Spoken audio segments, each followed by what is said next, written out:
Only a handful of basic logic circuits can be combined in various configurations to store binary data and perform arithmetic and logical operations on that data.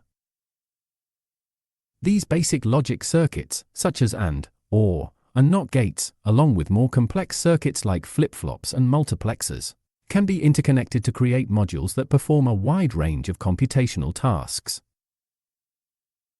If there is a particular computation to be performed, a configuration of logic circuits designed specifically for that computation could be constructed. This approach involves designing and connecting these logic gates in a specific arrangement to achieve the desired computational outcome. For instance, to perform a simple addition, one might use a combination of logic gates to create a half-adder or a full-adder circuit. Similarly, more complex operations, such as multiplication or division, can be realized by interconnecting multiple basic logic circuits.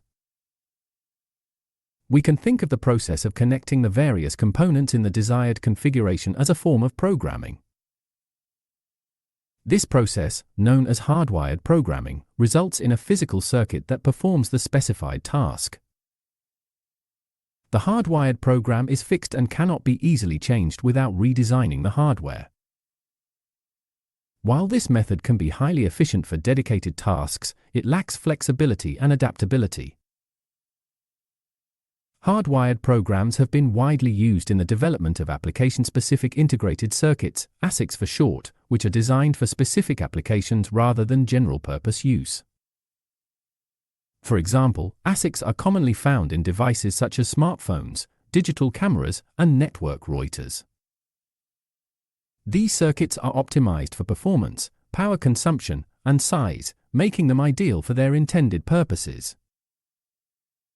However, the development and manufacturing of hardwired programs can be time-consuming and expensive, as each new function or improvement requires a new circuit design.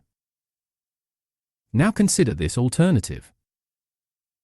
Suppose we construct a general-purpose configuration of arithmetic and logic circuits. This configuration, often referred to as a central processing unit, is capable of performing a wide variety of functions on data depending on the control signals applied to it. Unlike customized hardware that must be rewired for each new computation, this general-purpose hardware can adapt to different tasks by simply changing the control signals. This is because in hardware programming, the instructions are embedded in the physical configuration of the circuit components, rather than being provided as control signals. In the original case of customized hardware, the system accepts data and produces results. With general-purpose hardware, the system accepts data and control signals and produces results. The control signals determine which operations the hardware performs on the data. Thus, instead of rewiring the hardware for each new program, the programmer merely needs to supply a new set of control signals. How shall control signals be supplied? The answer is simple but subtle. The entire program is actually a sequence of steps.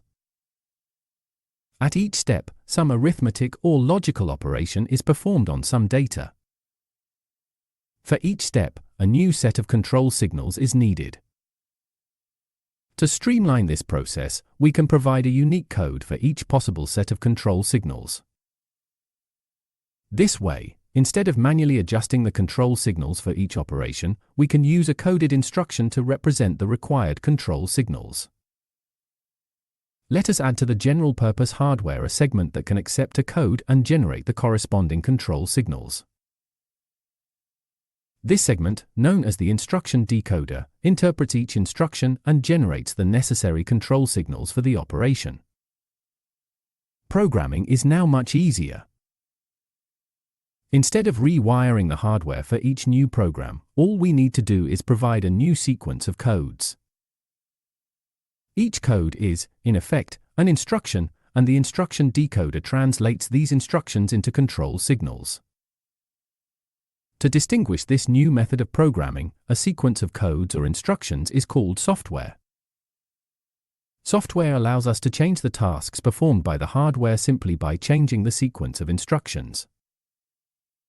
This method provides tremendous flexibility and efficiency, enabling the same hardware to be used for a wide variety of applications.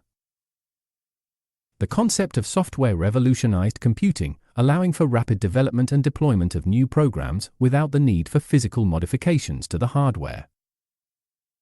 This is the foundational principle behind modern computing systems, where software instructions drive the functionality of versatile, general-purpose hardware. In summary, while hardwired programs involve creating fixed, dedicated circuits for specific tasks, the advent of general-purpose hardware and software programming has enabled a more flexible and efficient approach. By using control signals and coded instructions, we can easily reprogram the same hardware to perform a wide array of functions, paving the way for the versatile and powerful computing devices we use today. If you enjoyed the video, please give it a thumbs up, subscribe to the channel, and ring that notification bell so you never miss an update. I'm Michelangelo, and this has been Buffer Overflow.